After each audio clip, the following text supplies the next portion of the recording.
Do you know how Brazilian farmers graze millions of cattle on pasture? It may seem like a traditional grazing method, but in fact, it is combined with modern methods to restore grasslands and achieve more sustainable livestock farming goals. Today, we invite you to explore free-range cattle farms in Brazil to see how millions of cows are cared for. Free-range cow farm, Brazil's most sustainable farm. Brazil ranks as the world's second largest beef producer and leading exporter, accounting for 27.7% of the global market. With a herd of over 234 million cattle, it is the cornerstone of the Brazilian economy and a major source of rural employment. Brazil is also one of the world's leading producers of grass-fed, free-range beef, with approximately 88% of cattle raised on open pastures.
Brazil's large-scale cattle pastures are among the most extensive and famous in the world.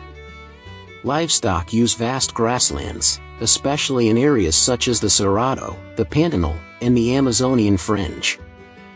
According to reports, Brazil has more than 167 million hectares of grassland. Many farms have an area of more than 10,000 hectares. Some large farms in states such as Mato Grosso or Pará raise thousands of cattle each year. Seeing these grasslands with your own eyes, we can see how vast they are. Thousands of cows are free to graze on the fields without too many people caring for them. This helps reduce labor costs and the cost of industrial feed. They also have easy access to clean water in the grazing area.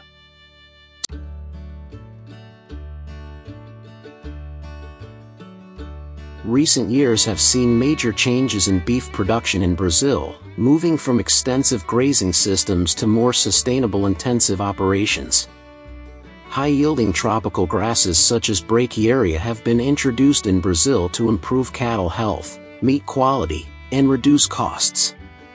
Improvements in pasture rotation and degradation control have helped protect soil health and prevent erosion, laying the foundation for long-term sustainability.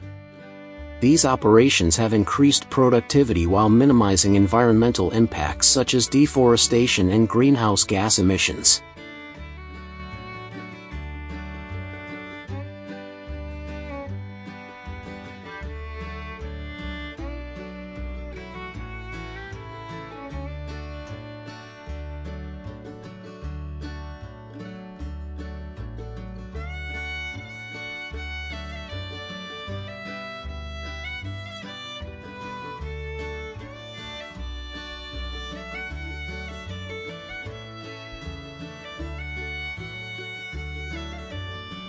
In addition, Brazil has developed an integrated crop livestock system, creating a crop livestock forestry model that is emerging as a sustainable model. This integrated model increases land use efficiency, promotes biodiversity, and diversifies farm income. Crops provide shade for livestock and support animal welfare.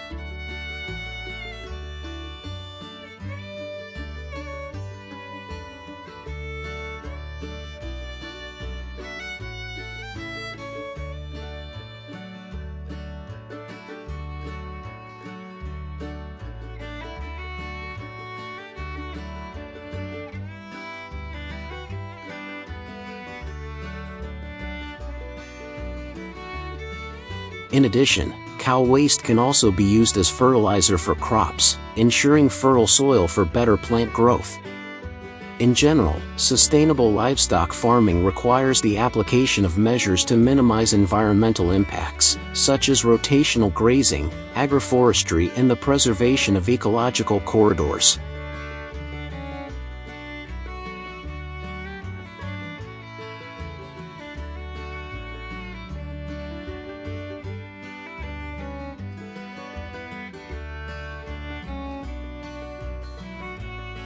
The Brazilian beef industry has made strides in animal nutrition, with mineral supplements and high-energy feeds ensuring the health of cattle all year round. The provision of nutrients makes cattle healthier and increases their resistance, helping them adapt better to the harsh environment of this region. When the cows meet slaughter standards, traders will purchase the cows from the farm and transport them to the processing plant.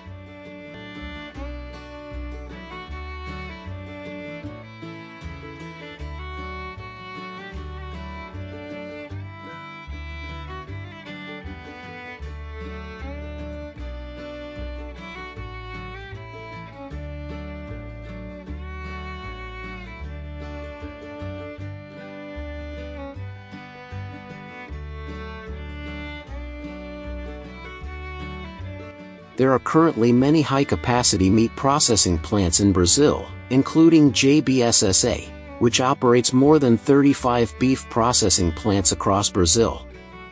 The large capacity can process thousands of cows per day. To achieve high processing efficiency and quality, the brand controls every stage from cattle procurement to processing and distribution. They invest in rapid chilling systems, vacuum packaging, and frozen logistics to maintain the freshness of beef products.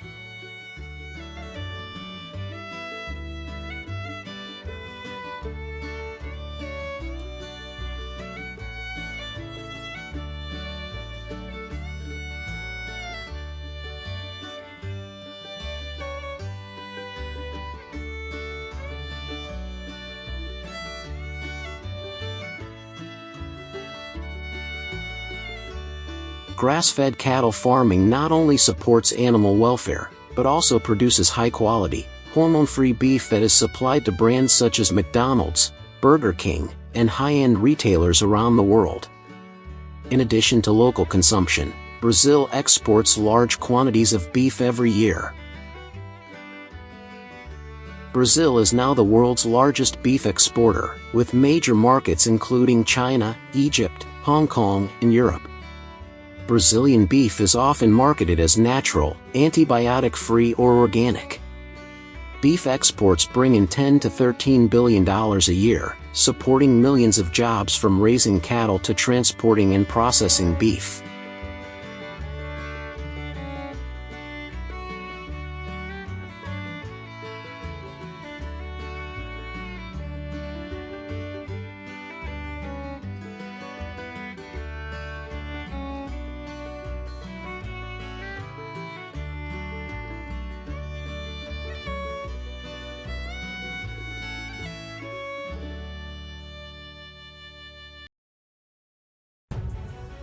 Have you ever seen American farmers catching wild buffalo and cows? These animals are not only dangerous, but also very difficult to control. However, these farmers have created extremely unique machines to tame them. Today, we will explore how they use these machines to tame wild buffalo and cows. What are they caught for? Let's find out now.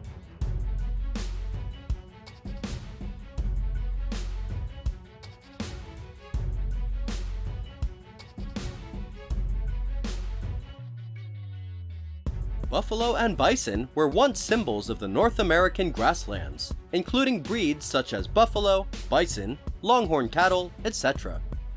In the 19th century, the population of buffalo and bison was estimated to be in the tens of millions. However, due to overhunting and habitat loss, their numbers have decreased sharply. Today, the concept of bison in America has changed. In fact, they are cows whose ancestors escaped from farms or were abandoned. They then lived in the natural environment and gradually became like wild animals. They chose canyons and deserted lands to reproduce, causing the herd to increase uncontrollably, putting pressure on natural resources.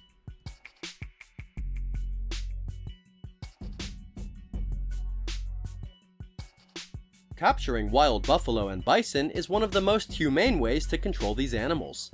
Therefore, the government or ranchers often hire people, mainly farmers, to do it. One of the most effective and safest methods they use is to capture them with specialized machines. These machines have a fairly simple structure, similar to a regular off-road vehicle. However, the body of the vehicle is made of sturdy iron, ensuring safety when attacked by aggressive buffalo and cows. The most prominent feature of this machine is the design of the two iron clamps at the front of the vehicle. When detecting a target, the farmer will drive the vehicle to chase and approach them. The iron candy lock has flexible joints, can expand and clamp tightly around the animal's neck. With this clamp, wild buffalo and cows cannot escape.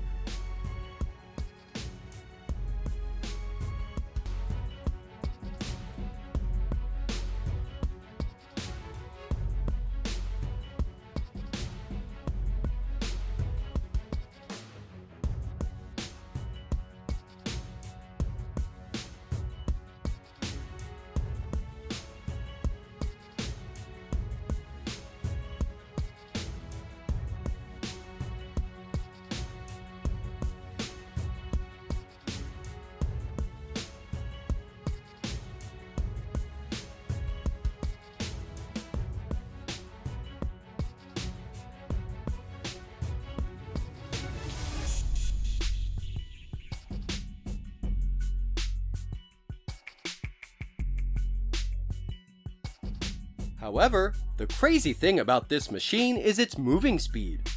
On any terrain, from plains to rugged mountains, this machine can accelerate to catch up with agile wild buffalo and cows. This is a great tool to help farmers catch wild animals effectively. In addition, in some places, people also use helicopters to support the pursuit of wild buffalo and cows, making tracking and capturing easier. After successfully controlling, they will quickly catch wild buffalo and cows with ropes and put them on trucks to transport back to the farm. After that, some of them can be raised or sold.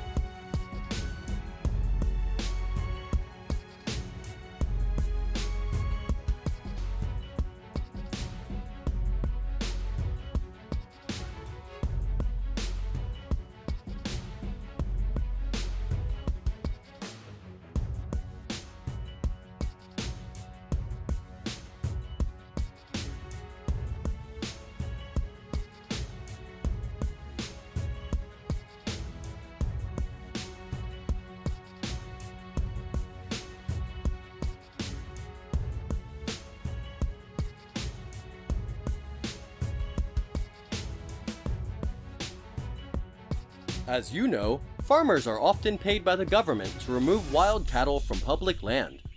The increase in wild cattle puts pressure on natural ecosystems, reduces the quality of pastures, and negatively affects the livestock industry. According to statistics, 223 pounds of methane are emitted from a pair of cows each year. In addition, wild cattle can carry diseases and spread them to domestic cattle, causing concern for farmers. Therefore, state governments often hire professionals to manage and control the number of wild cattle.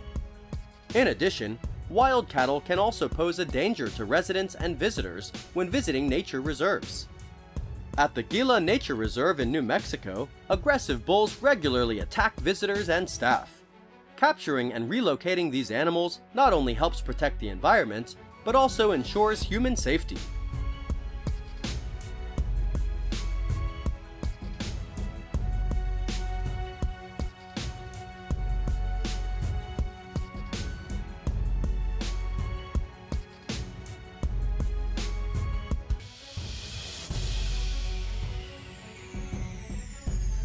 In many states in the United States, The capture and domestication of wild buffalo and cattle not only provides income for farmers, but also becomes a recreational sport.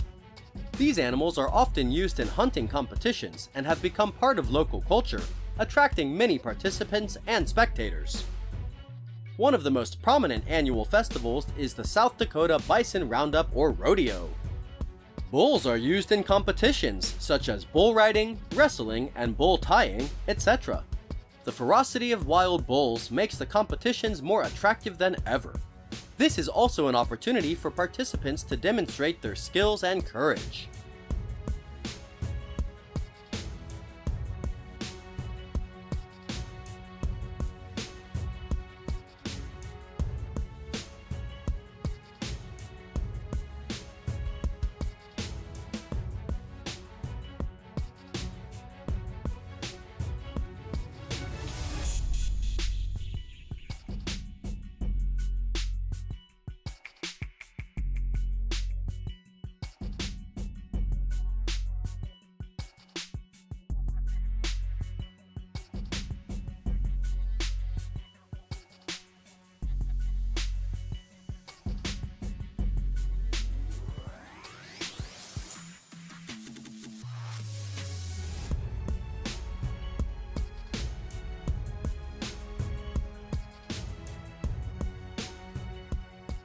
Capturing and taming wild buffalo and cows is an effective way for farmers to increase their income through commercial and recreational activities. When domesticated and raised in a controlled environment, they are no longer a threat to the natural environment.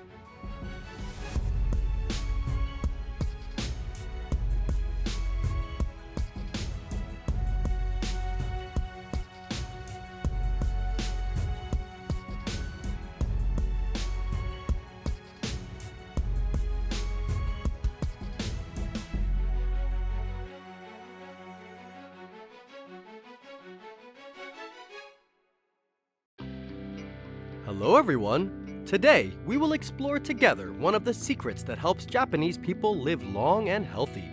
Can you guess? It is green tea. But don't think that green tea is just something to drink to stay awake. It also brings many health benefits. So, why is Japanese green tea so famous? And what makes it the secret to a long and healthy life? Let's find out right away!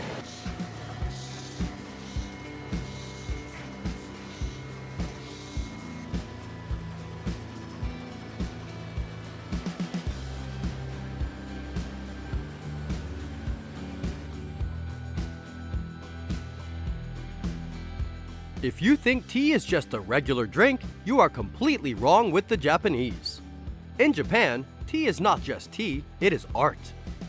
That's right, the tea ceremony or chado is an important part of Japanese culture. And if you think that the tea ceremony is just for show, you are wrong. Tea ceremony is the way for Japanese people to keep their souls pure and their health forever. Not only that, green tea also has a superpower that you never knew. It not only helps Japanese people relax, but also brings spiritual benefits, thereby helping them maintain their health and longevity.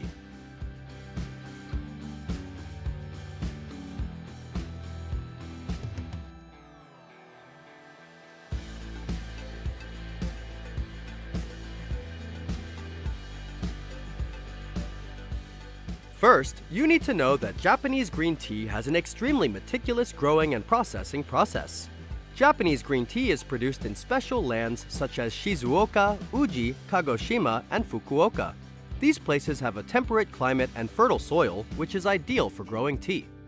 For example, Shizuoka, known as the tea capital of Japan, produces about 40% of the country's tea. Together with Uji in Kyoto, which has a history of tea cultivation of more than 1,200 years, these two regions are considered the cradle of tea cultivation in Japan. It is difficult to find a place in the world with such a long history of tea production and excellent tea quality. Tea cultivation in Japan has long been modernized and highly productive, with mechanization and the use of genetics earlier than in other producing countries. The main tea variety grown in Japan is Yabukita, a hybrid created by Hikosaburo Sugiyama. The requirements for growing tea are also very strict. The main tea growing areas are in the monsoon climate zone, with hot, humid summers and cold, dry winters. First, the tea plants need to be grown in light, well-drained soil. Tea gardens are often planted on sandy hillsides where the tea plants grow best. The tea plants can be protected from the weather, mainly frost and hail, by placing tarps and small fans over the plantations. This helps move air towards the tea plants on the ground to prevent cold air from accumulating and the plants from freezing, especially in the spring when the buds begin to open. This is one of the characteristic features of the tea landscape in Japan. Picking or harvesting is the most labor-intensive step in tea production. The timing of the harvest greatly determines the quality of the tea. The harvest season lasts from late April to October, with the first harvest, April to May, called shincha, new tea, which is the most sought-after tea. It is also the most expensive harvest. This is followed by 3 more harvests in the summer and fall, from June to October, which are of lower quality and softer prices. Japan is the most technologically advanced tea-growing country, with 90% of the harvesting process mechanized. However, only the best quality teas are picked by hand. This process requires meticulousness and long-term experience of the farmer.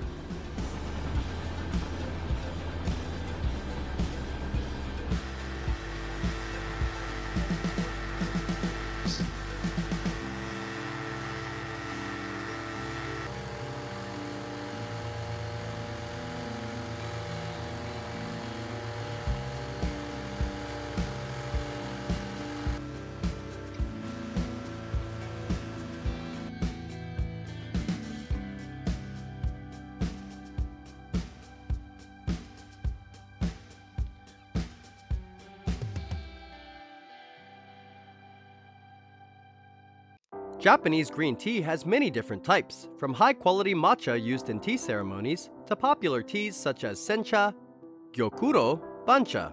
Each type of tea has its own production process, from leaf picking, processing, to packaging. After the tea is harvested, the tea leaves are processed through many meticulous steps to preserve their color and nutrients. This process includes steaming the tea leaves to preserve their fresh flavor, then drying them to a certain moisture level. Teas such as sencha or gyokuro are dried and then graded according to quality. Sencha is the most popular tea, accounting for about 70% of Japan's tea production, and has a light and refreshing flavor. One of the teas that is also loved by many people is matcha. This tea is also processed in the same way as sencha or gyokuro. However, when the tea leaves are dried, they will be ground into a fine powder. This tea is highly valued and exported to many markets such as the US, China, Korea, etc.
To preserve the precious nutrients in tea, tea manufacturers in Japan pay great attention to temperature control during processing.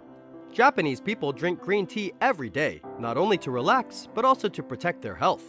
They believe that the antioxidants in tea can help prevent disease and prolong life. Research shows that catechins in green tea can reduce the risk of cardiovascular disease and strengthen the immune system. Japan is currently one of the largest tea-producing countries in the world, with an output of up to 80,000 tons of tea per year, of which most of the tea is consumed domestically. The rest will be exported abroad, mainly to the United States. However, according to reports, Japan still has to import a large amount of tea from neighboring countries such as China, Indonesia, and Vietnam. That shows that the potential of the tea growing industry in Japan is huge.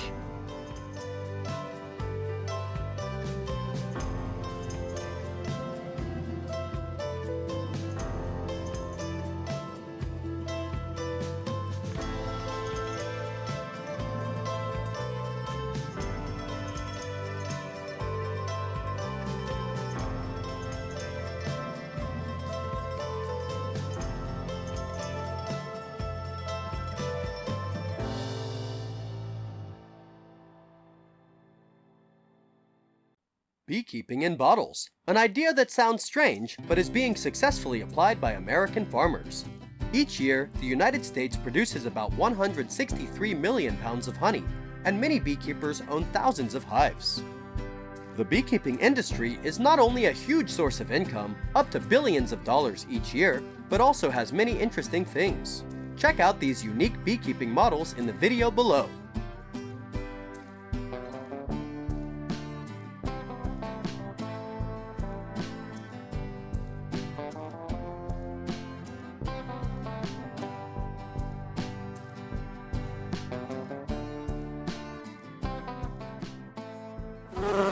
The beekeeping industry in the United States is truly thriving, with an estimated 115,000 to 125,000 beekeepers, with approximately 3.8 million honey-producing bee colonies. Although domestic honey production reaches over 160 million pounds per year, this is still not enough to meet the consumer demand of nearly 618 million pounds per year, an average of 1.3 pounds per person. As a result, the United States has to import honey, with imports increasing by about 73% over the years. This has prompted many farmers to look for innovative solutions to increase honey production.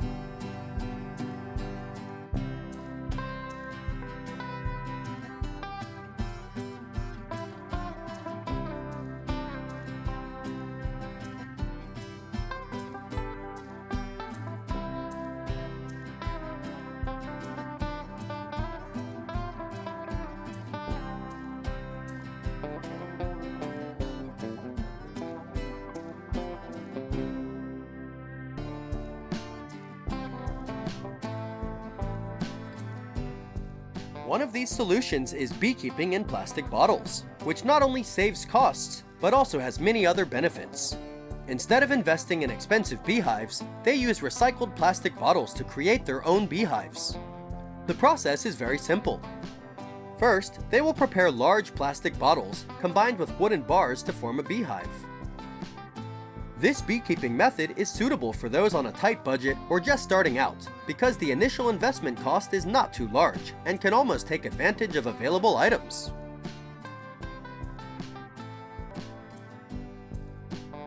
The method of beekeeping in bottles is also known as contactless beekeeping. One of the main advantages is that this method allows honey to be harvested without disturbing the bee colony.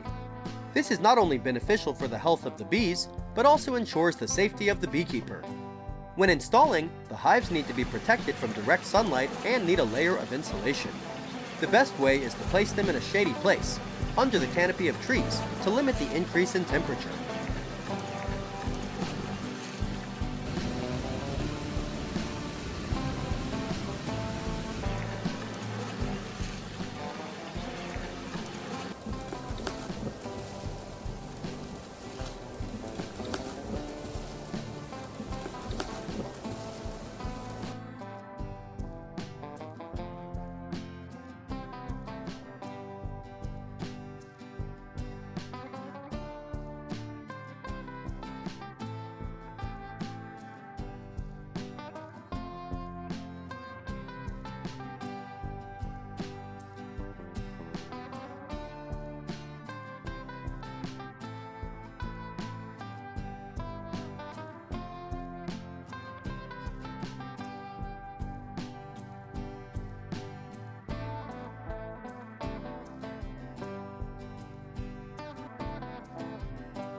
In addition, a revolution in beekeeping has also been responded to by American farmers. That is the flow hive model, an automatic honey collection system. Instead of having to wear protective gear and use smoke to stun the bees, the flow hive is designed with a tube to lead the honey out. The honeycomb is hexagonal in shape, just like real honey. After synthesizing honey, the bees will fill the honeycomb holes with honey. The honey flows from the holes through the pipes and into the honey jars placed outside. This method of beekeeping with flow hive not only ensures safety, but also limits the situation of the bee colony being disturbed during the honey harvesting process.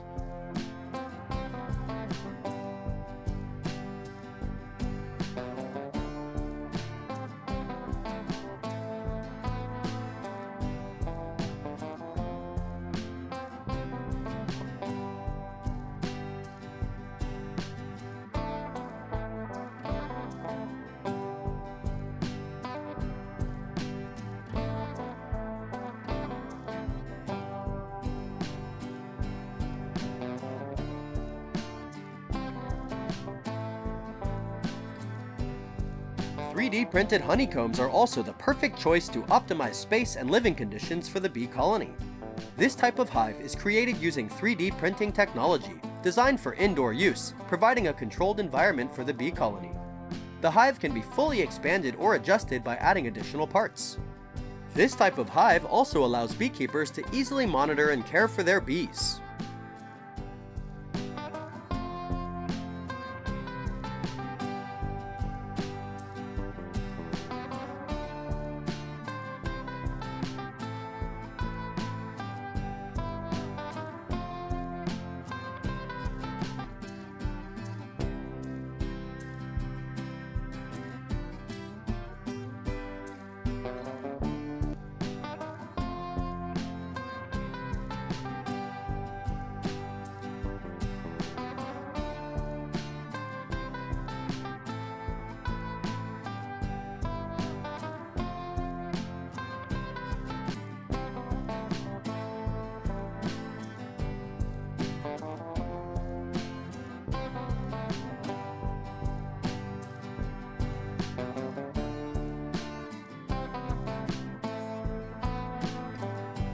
On average, a bee colony can take 4 to 6 months to produce enough honey to harvest, depending on the size of the colony and the different areas where the bees are kept.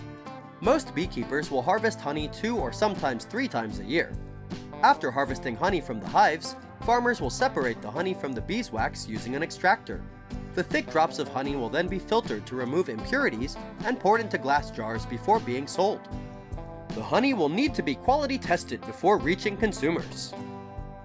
Beekeeping has brought significant profits to farmers, with each pound of honey fetching about $2.98. Not only does it help farmers increase their income by selling honey, but beekeeping also brings many other important values. According to statistics, honeybees contribute nearly $20 billion annually to global food production, because honeybees are able to pollinate flowers for crops. The agricultural industry is increasingly dependent on flower pollination services, leading to income from pollination services that can reach more than $30,000. Every year, beekeepers will transport their bees to agricultural areas that need pollination, contributing to increased crop yields. However, the beekeeping industry also faces many challenges. According to a recent survey, the rate of bee colony loss is up to 48.2%. Parasites and climate change are the main causes of this situation. Scientists and farmers are working hard to find solutions to protect and develop bee colonies.